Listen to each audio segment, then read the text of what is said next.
think we're actually just going to start by showing our showroom, show you an example of the kind of thing we do.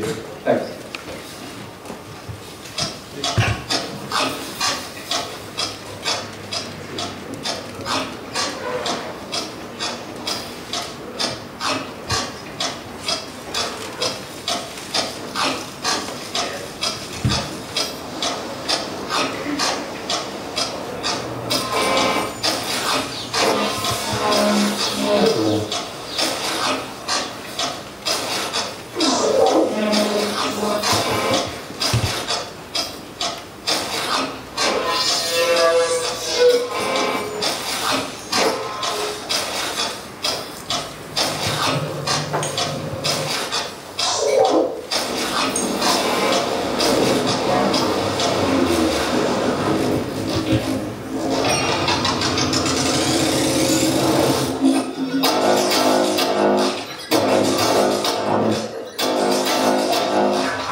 Okay, yeah, so as you can see, I don't work in architecture currently, but my background is in architecture. I studied at Edinburgh University, and I've worked for lots of different architects, like Hedwig Studio, Foster's Apartments, lots of different kinds of architects as well.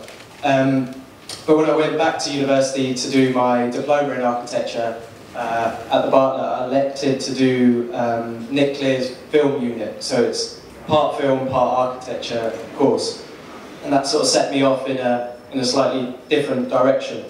So now I work for Visitor, and Visitor is a multidisciplinary design studio. We work in animation, film, TV, theatre, doing sets, installation, pieces of animation, title sequences, lots and lots of different things. There's not sort of one focus to what we do, apart from a sort of an overall design ethos that's based around spatial design.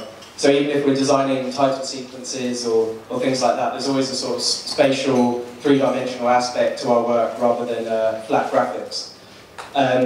So Visitor was officially sort of started as a business in 2009, but the exact origins of it are kind of hard to place. Because I started Visitor with my colleague Lucas Schrank. We've actually known each other since we were about one. That's when our parents met. So we have this funny sort of working relationship that's based on the fact that we knew each other before we were even sort of conscious of being ourselves, if you can understand that. That's me on the left there, and there's Lucas at my birthday party, I think. So through our childhood, we always worked together on lots of different sort of creative pursuits, everything from sort of DJing together to doing design competitions and sort of arts projects together. And then when we went to university, we went to separate universities. Lucas did animation and I did architecture. We sort of went our separate ways. But when we came back to London, that's when we started working together more sort of formally. And as two sort of penniless students coming back to London, we didn't have much money to spend on somewhere to live, so we ended up renting a, you can't actually see it because of the screen, but we ended up renting a disused coal barge on the Thames. And I feel like that's probably as important to why Visitor happened as our sort of working relationship was. There's this sort of amazing space on the Thames right by Tower Bridge. Lots of sort of floating coal barges with gardens on top, surrounded by scrap metal and weeds, and inside the boats, they leak, the electricity never works, but they're these sort of amazing flexible spaces that sort of you don't feel precious about like a normal house. You can sort of adapt and alter the space how you want. So we built lots of sort of strange camera rigs and tested lots of things in that space. The other sort of important thing about it is when you live in a place like that, you can't live like two flatmates where your lives are sort of run alongside each other and you sort of have this happy medium. You end up living in each other's pockets where there was no insulation between our walls. So if I was working late one night, I could chat to Lucas while he was in bed. And it made this sort of weird, sort of slightly romantic, intense relationship that sort of come out of constant discussions and constant living in each other's pockets in this space. So Visitor wasn't really like a planned thing. I was expecting to carry on doing architecture. Lucas had a successful design business himself, and we were both sort of planning on going on that direction, but we slowly sort of, by means of the boat, really sort of fell into working together. So it was interesting to do this talk, because when we do things like this, usually it's just about our sort of latest project or what we're working on, but it's kind of interesting to think about the sort of the personal background behind what we do, because you never really have the chance to sort of self-reflect and think about that. So the sort of main focus of this talk would like to be about how we design and our process behind design. So just as a sort of an example, I'd like to start with our latest project that we just finished, which was a music video for a dubstep artist called Warsnare. And he, again, is another person we've known for a long time and have this sort of constant collaborative relationship with. And he gave us a brief to make a music video. The brief was so broad, all he wanted to do was represent space in some way, and I don't think any designer's ever had a brief that broad in space, and that was it really. So our first point of call was to look at NASA space footage as a sort of example of how space can be represented. So the images at the top, you can't see that well, are taken from NASA rockets. And what was particularly interesting about that was the cameras are always fixed to the rockets, and they break apart and they fall apart in different ways, but the camera's always mounted to the rocket, so it's only the background that sort of undulates and rotates in the scene, the rest of it's sort of static. The other sort of interesting thing we liked about it was you're always really conscious that you're seeing something through a lens, so you don't feel like you're sort of out in the hostile environment of space, you're sort of seeing it through the safety of a lens, and the lens is really sort of apparent through the sort of bouquets and dust and things that hit the lens. It's really sort of present. The other sort of major influence is we wanted to take something otherworldly and perhaps futuristic, and then on the other side, otherworldly and ancient. So we're really interested in Ottoman architecture, and these photos in particular are really important to us, how sort of complex and intense the sort of geometry of these forms were. They appear really otherworldly, but at the same time they could be from another planet or you know, futuristic. They're sort of a strange middle ground. So we thought it would be interesting to mix the perception of how you see space, but take out the space rocket and change it for something else that's otherworldly in a different way.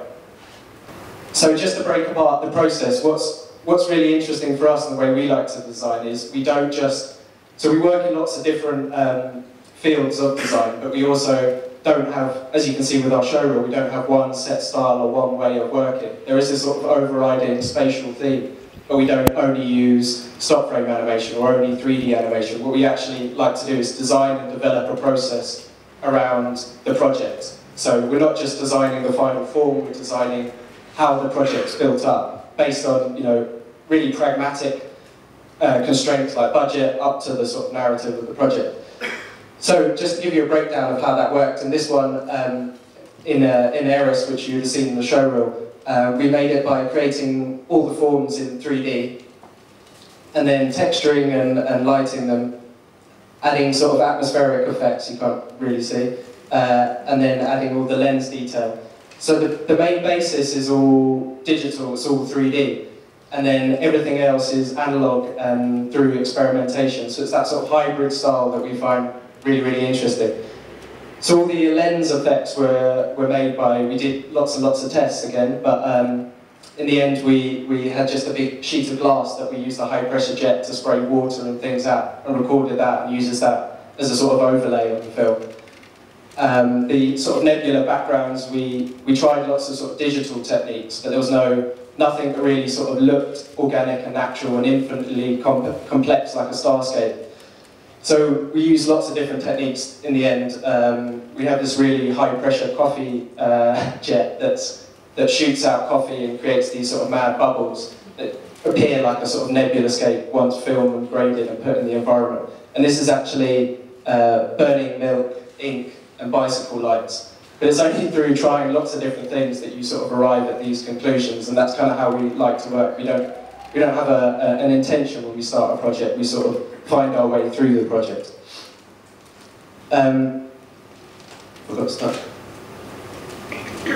Yeah, so these are just some stills from the final thing, but I'll whip through them.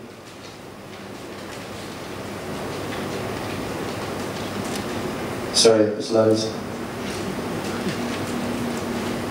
Okay, so when we decided to do this talk and we wanted to sort of base it on how we design, it's a really sort of complex thing to start thinking about how you approach design, because it just sort of seems like it's just happening. But for us, we do lots of collaborations with different teams, and we work with lots of other sort of double acts. And there seems to be a way that they work, which is the two minds within the company get together and there's a dialogue and ideas come out of the middle ground. This sort of diagram that Lucas did, represented in orange, that seems to be the place where most ideas seem to come from in practices. But I guess what's slightly different about us, that might sort of seem obtusely different to you, but feels real to us, I don't know if it actually is this idea of this sort of third thing that we've accidentally created where our ideas seem to come from.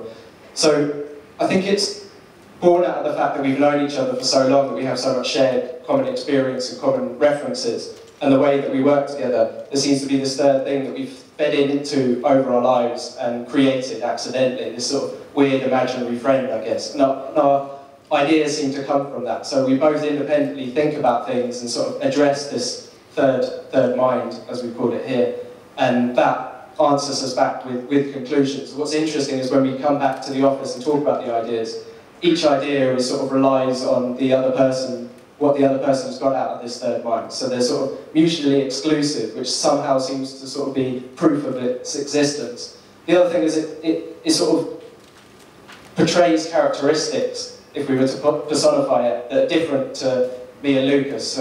So this sort of third mind is sort of endlessly stubborn and hard to communicate with and meticulous in every detail, and that's nothing like me or Lucas. It's this other thing that we've accidentally created that has these traits.